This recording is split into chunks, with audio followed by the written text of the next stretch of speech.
We're live at E3 2014. Sean McGinnis up on the GameSpot stage, and I've got Thomas from CI Games who's here to show us a little bit of Lords of the Fallen.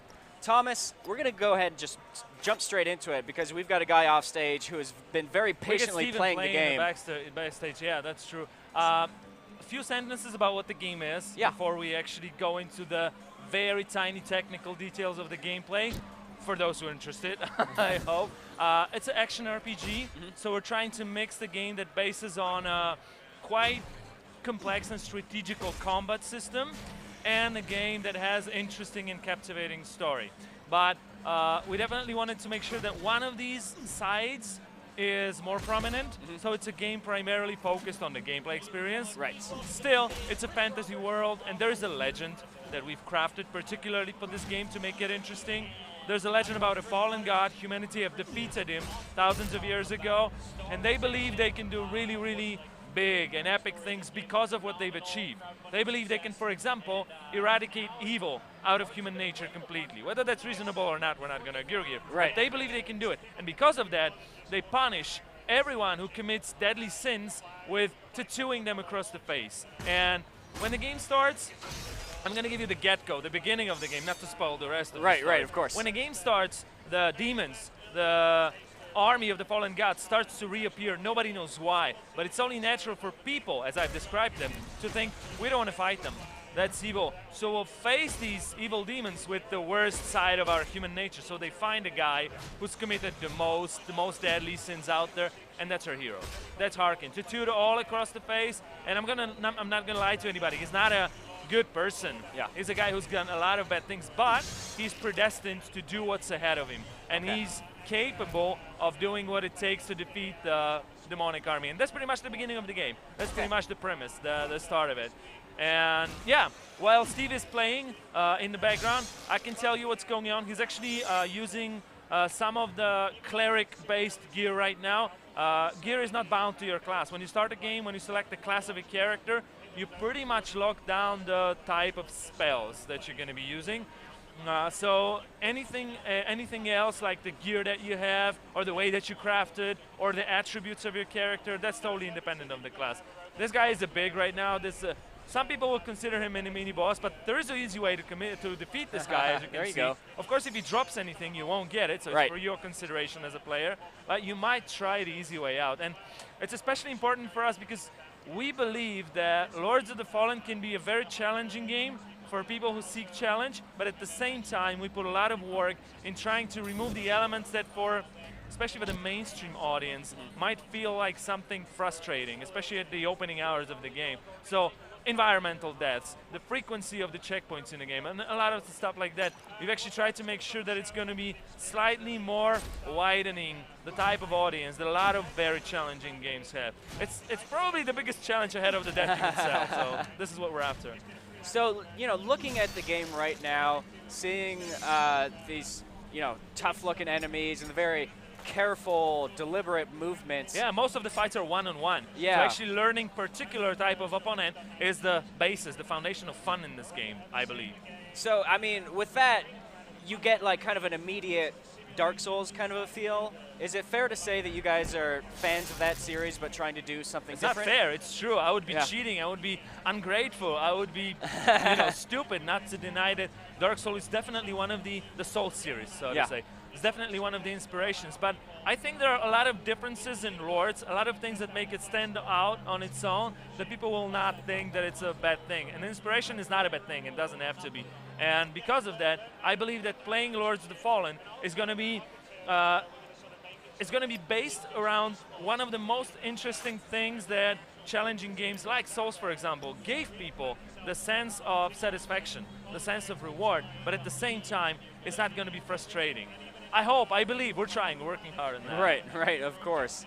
So in case you guys have any questions about Lords of the Fallen, you can send them my way in the GameSpot chat. I'm curious about, you mentioned checkpoints in the game. How does the checkpoint system work? Actually, Steve is just next to one of the checkpoints, as you can see, the red shard in here. It's not working when enemies are near. But the interesting thing is they are not placed only like in the beginning of the location. You won't have to be backtracking a whole location when you die close to the boss fight. And interesting mechanics that we have for the save points is that you can actually bank the XP that you have on you when you're next to the checkpoint, so when you die just after that, you're not going to be losing that. And also, you don't have to commit to buying certain points of your attributes or upgrading your spells at any given time, because when you will have banked your XP, you can, for example, wait until the boss fight and try to make up your mind what the best strategy is, and use that upgrade that you have booked until then back at that time. I think it's, you know, it's one of these things that will make people. The most important thing, one of the most, there are a lot of most important things, but one of the most important things for us in Lords of the Fallen was to try to distribute the learning process across the span of time that people will want. You can actually, as a player, you can decide how long you want to take to learn the mechanics of the game. All right, let's see here. Steve is almost at the boss fight, just one last spider to defeat. I know that a lot of people think that calling this a spider is a little bit of an exaggeration, but still. If you leave the spider alone for too long, he's going to be laying eggs. They're going to be hatching, small spider, like this one. Oh yeah, a little baby spider. Yeah, it's just getting a little bit more difficult if you leave spider alone, so it's probably advised to try to deal a lot of damage in a short amount of time to try to deal with them fast. And I also believe that Steve is going to be trying to tackle the boss that is just up ahead. And the boss that we're going to see, Champion, as we call him, is an interesting one because he's got a rage mode that he gets, well, there's a bar, there's a progress. When he deals a lot of damage to the player in a short amount of time, he can get really, really angry. It gets, he starts to be aflamed, his blades that he have on the hands start to be aflamed. And it gets a whole lot more difficult then. So, but there's a symmetry. There's a reverse mechanics in that, because if you deal a lot of the damage to the boss, you get to stun him. If you deal even more, you get to stun him again, and that second stun is longer, and so on and so on and so on. So there's a particular reflection in the way you fight with this boss. I think it's a cool thing. So we've just got a couple minutes left here, but I do want to ask you a question about the classes. I believe you mentioned that this is the cleric that we're seeing here. Steve is using cleric gear, so to say, in here. But the most important thing is that there are spells that determine sort of your class at the beginning of the game. So if you want to, there are 3 classes of spell trees. If you want to choose a cleric, most of the spells will be like regenerative. Yeah. If you want to use rogue, it's probably going to be about quick and fast assassination style of fighting. If you want to choose warrior, you're going to be down and like brawling through enemies and having high damage, even if you can take a hit. And that is one thing, and the other thing, because there are 3 pillars of character development, as I mentioned. The second one is attributes, and the third one is gear, the armors, the shields, and the weapons. These are class independent, so technically, what we could say that Steve is right now, he's using a cleric gear, and he's using one of the warrior spells in here, the ram, the running, very strong and powerful projectile that can be shooting. Maybe you could call this a battle mage. You know, there's like a mix that you can create your own. There you go, one of the spells. All right. That's pretty much it. Let's see if Steve can. Oh, he got hit. Let's see if Steve can defeat the champion boss. If not, he's probably going to be trying again. Also, you will then notice that it won't take him, nice dodge, that it won't take him a whole location to backtrack it to get to the boss again, because you respawn quite close to the boss arena. Well, this one's going to be tough. Unfortunately, my producers are telling me that we're running out of time here. So too bad.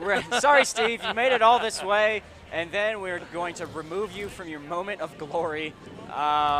But let's sum it up. Lords of the Fallen is coming out this fall. We definitely don't want to be one of these games that slips into 2015. We're coming out this fall, 2014, on PC, PlayStation 4, and Xbox One. We're a next-gen game, and I really think you can tell by watching the game. A lot of time and work we've invested in the effects and the clots, and you know, we really believe that a lot of the power that is in the next-gen platforms has given us opportunity to make this game look so good, and with our direction that we have.